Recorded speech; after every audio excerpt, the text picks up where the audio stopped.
MadamBoss vaonekwa mupool naDenzel vari kuedza kuisira vana chikafu patafura.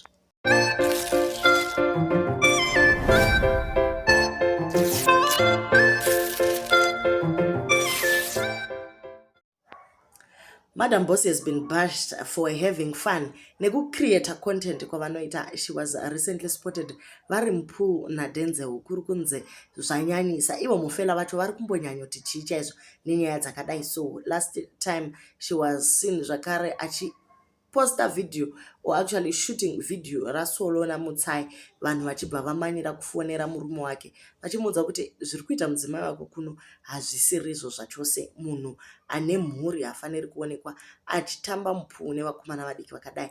Vazhinji vari kuti ko iye musikana ari kumbowana here nguva yekumwisa Dzabu kana kuti anoswera ari out there maybe vachichengeta mwana. Vanhu dei vagona kumainda business ravo vasiyana naMadamBoss avo vari kuedza kuisa food on the table.